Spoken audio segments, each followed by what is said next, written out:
Izaberi pravi broj. Blitz TV od sada na kanalu Iris 117, Supernova i MSAT 17. Mi pričamo o obrazovanju. Nakon prvog upisnog kruga, samo 4 fakulteta univerziteta u Beogradu popunila su sva mesta.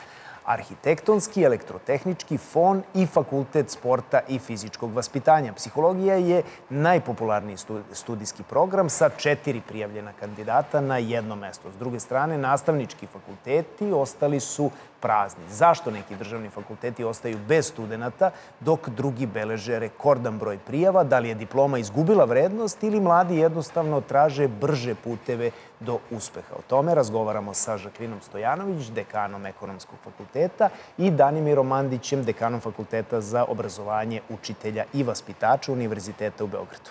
Dobro jutro i dobro nam došli.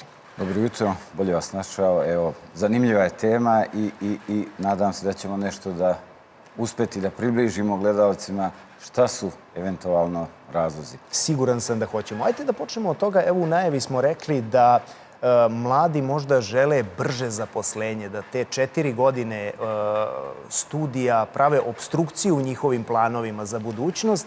Sa druge strane, da li imate utisak da đaci sve manje upisuju državne fakultete, a odlučuju se za privatne? Iz kog razloga? Da li zato što je možda lakši put do diplome ili nešto drugo? Kompleksno je, naime, kompleksan je odgovor, pitanje je jednostavno, ali je suštinski, dakle, istina je da ne samo kod nas, nego i u svetu, deca kada završe srednje škole bi želela da postanu što samostalniji, da rade, da budu funkcionalni u svom životu. I s te strane moguće je da tih 4 ili 5 godina, koliko traju nastavnički fakulteti, predstavlja jedan period koji bi oni želeli što pre da prevaziđu.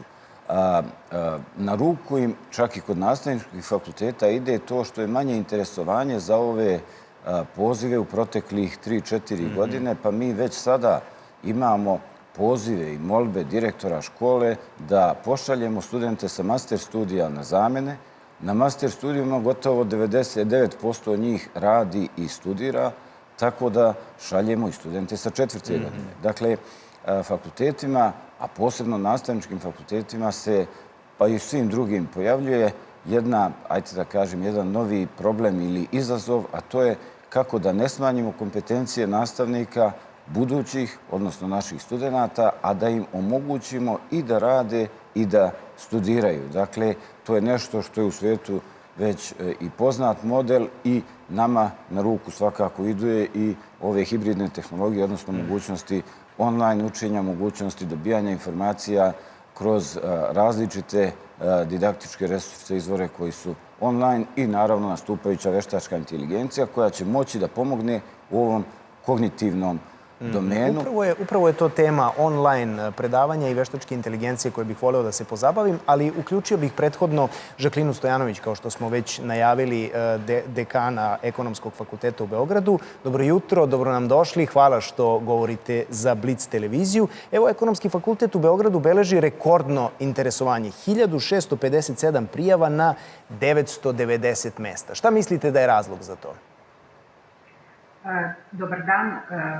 Ono što želim da u prvom redu istaknem jeste da svi fakulteti, konkretno za Beogradski univerzitet, to sigurno znam, vode računa o programima koje realizuju i kontinuirano inoviraju svoje programe. Pomenuli ste prethodno jednu temu koja je jako interesantna, dužina trajanja studija. Ekonomski fakultet univerziteta u Beogradu zaista beleži ovaj kumulativni rast, imamo čak i 50% veći broj prijavljenih u odnosu na, recimo, 6 godina ranije, što znači da su studenti budući više okrenuti upravo ka ovom zanimanju. Ali ono što smo mi uradili 2013. godine, upravo kroz reformu nastavnih programa, jeste ponuda 4-godišnjeg i 3-godišnjeg programa.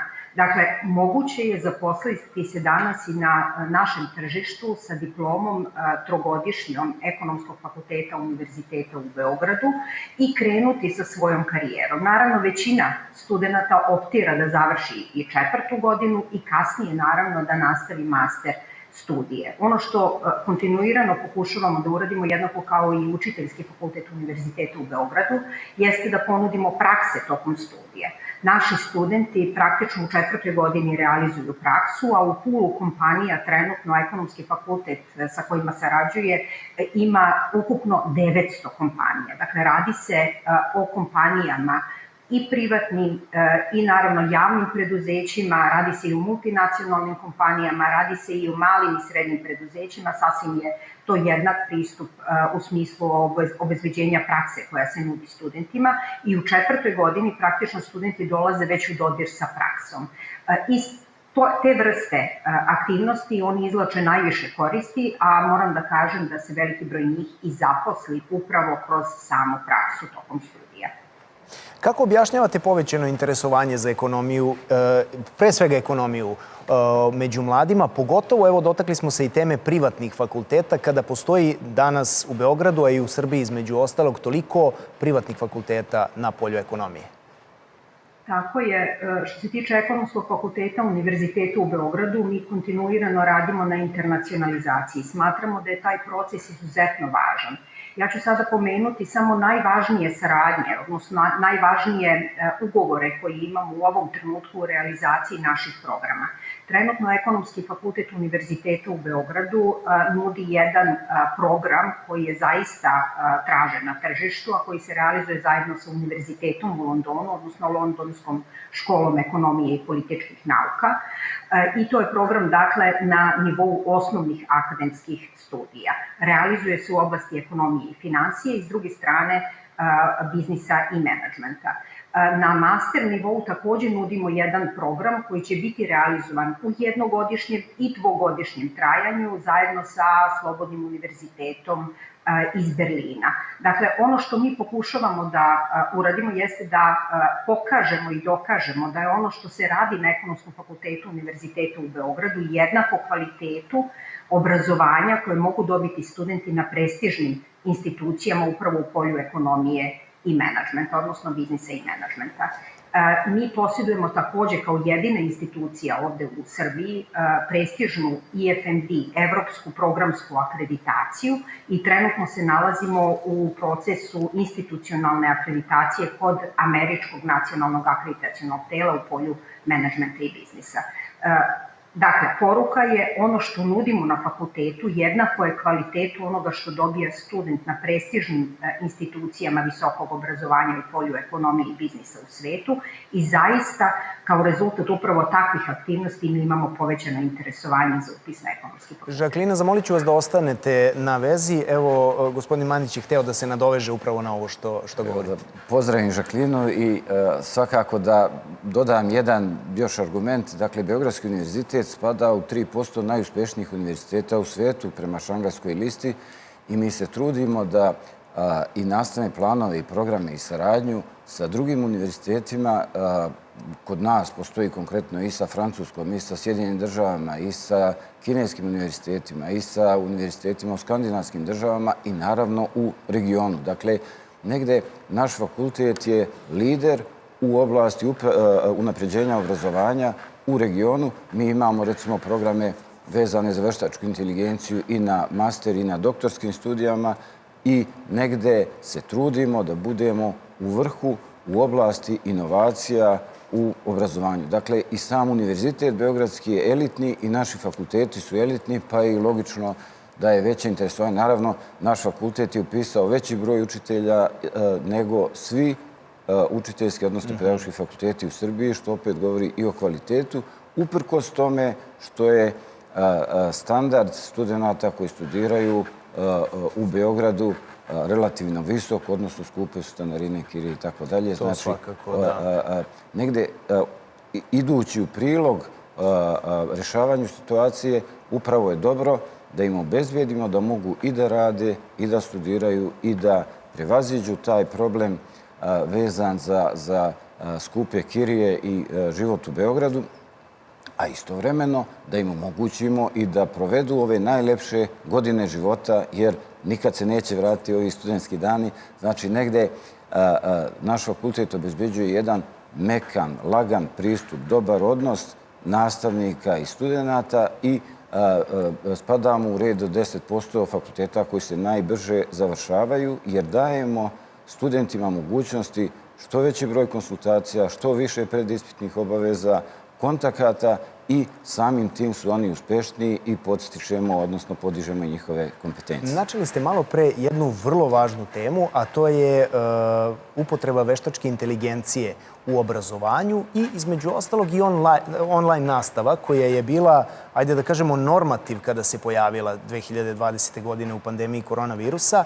Koliko mislite da će pre svega veštačka inteligencija promeniti način na koji se edukuju mladi ljudi, a pre svega kasnije i u praksi?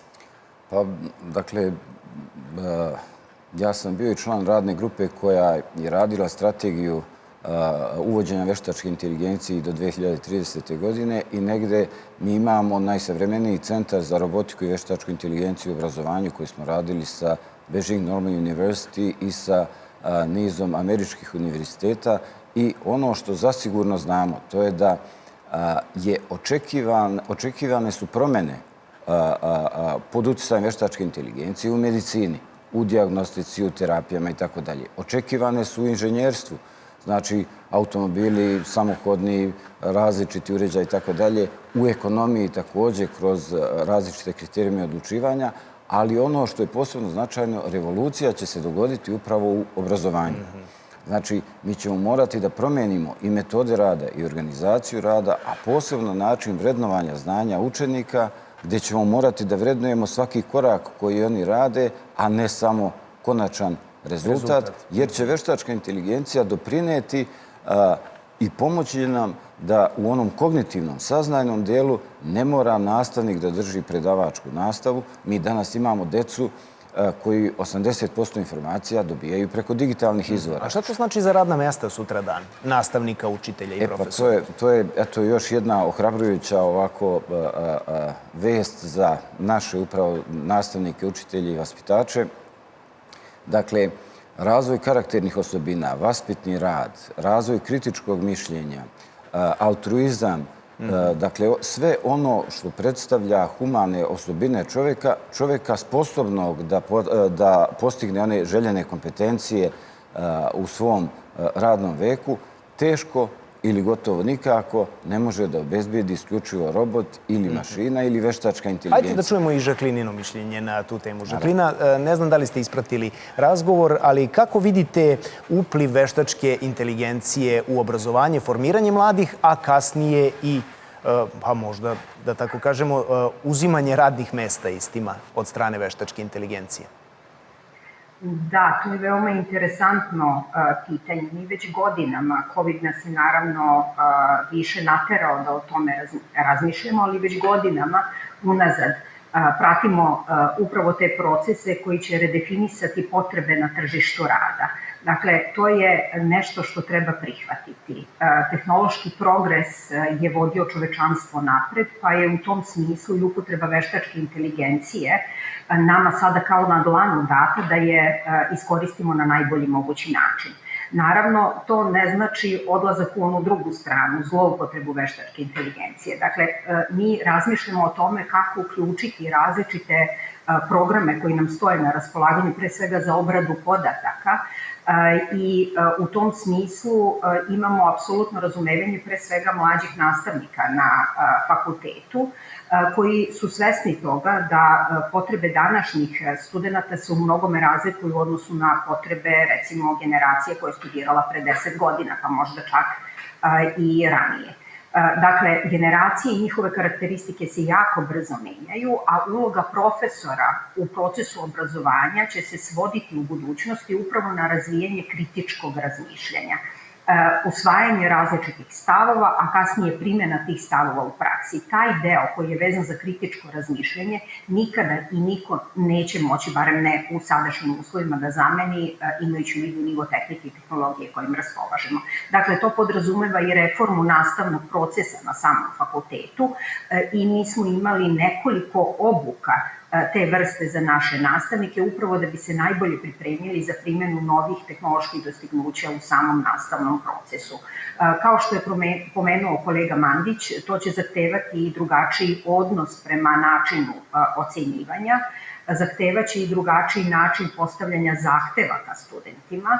Dakle, mi smo do sada imali sistem u kome se vrednovalo znanje tako što vi kažete definiciju, znate faktore koji utječu na određenu pojavu, znate kako su ti faktori međusobno povezani, ali buduće testiranje znanja svodit će se na nešto drugo, ne na reprodukovanje onog što je usvojeno, već na donošenje odluka, odnosno razmišljanje, kritičko razmišljanje koje treba da razvijemo kod studenta. Dakle, to je nešto što čeka kao veliki zadatak i obrazovne institucije u procesu prilagođavanja, a s druge strane, naravno, i naše buduće studente. Žaklina, mnogo vam hvala što ste govorili za našu televiziju i što ste se uključili u Blic jutro. Hvala još jednom i doviđenja. Danimire, ja moram da se dotaknem teme trenutnog statusa nastavnika i profesora u školama. Znamo da nije na zavidnom nivou. Koliko to utiče na odziv mladih ljudi, učenika, brucoša pre svega, i željom da sutradan budu autoriteti, nastavnici, profesori? Naravno da utiče. Dakle, mi kada razmišljamo o tome šta su faktori koje bi trebalo da poboljšamo kako bi i imali najbolje, najkvalitetnije, najkompetentnije nastavnike, razmišljamo sa jedne strane o materijalnom statusu nastavnika. Materijalni status bi trebalo da bude kao i u drugim državama, znači 20-30% bi plate trebalo da budu veće u odnosu na prosječnu platu, a posebno s obzirom na to da ova profesija ima isključivo visoko obrazovane kadrove, dakle koji su završili fakultete. To je jedan deo, ali neće samo materijalni deo da u potpunosti privuče ljude. Značajan je i status u društvu. Status u društvu je nešto što je godinama ili da kažem u protekli vekovima je bilo poznato da su učitelji, sveštenici, lekari bili najcenjeniji u društvima, u selima, u naseljima, u gradovima i tako dalje. Dakle, taj status gde će početi da se ponovo ceni ova profesija će kad tad morati da se vrati, jer čovjek uči ceo život. Dakle, vaspitači i učitelji razvijaju ne samo i po kompetencijama UNESCO-a. Dakle, mi imamo sada nekih 8 kompetencija koje treba da razvijemo sa učenicima i koje trebaju da im služe za ceo život. A to je od jezičkih kompetencija, kompetencija na stranom jeziku, digitalnih kompetencija, zatim kompetencija naučiti kako se uči. To je sad posebno značajno jer on će ceo život morati da uči bilo kroz formalno, bilo kroz neformalno ili informalno obrazovanje i stalno će imati neke učitelje ili mentore koje će slijediti, ali je vrlo bitno da nauči tehnike učenja i da ima kritičko mišljenje, ovo što je Žaklina rekla, za sve ono što se radi, a posebno kada nam dolazi veštačka inteligencija kao pomoć. Mi već sa studentima radimo tako da oni popunjavaju didaktičke materijale, tako da koriste sadržaje sa ChatGPT-a i upoređuju to sa izvorima koji su recenzirani. Zatim nalaze komparativnu analizu i kroz to uče, a razvijaju kritičko mišljenje, razvijaju kreativne potencijale i morat ćemo, vrijeme ide tako kao što sam malo pre počeo, dakle 80% informacija deca dobijaju iz digitalnih izvora.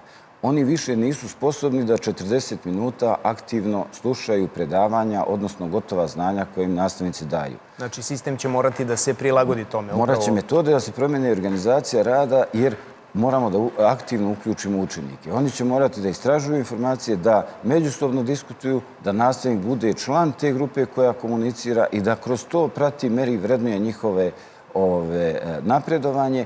I vrlo je značajno da u vrednovanju znanja ne koristimo isključivo ovaj a priori kriterijum, znači znamo koliko je bodova, dvojka, trojka, četvorka, petica, nego da koristimo statističke kriterijume. Onako kako grupa uradi, možemo da pomeramo peticu ili dvojku na recimo 20, 50 ili 70 poena. A istovremeno, ono što bi najbolje bilo, to je da imamo statistički kriterijum na nivou pojedinca. Znači da vidimo kakve kompetencije neko imao kada počinje sa nekim kursem, kako je imao kada završava. Time bismo mogli da obezbedimo da svaki učenik bude uspešan učenik, da učenje bude pobedničko i time bi nestao najvjerovatnije ili u velikoj meri konflikt između roditelja i nastavnika, jer roditelji i nastavnici su uvijek na istoj strani. I to je odlična poruka za kraj. Danimire, mnogo vam hvala što ste bili gost jutra na Blicu.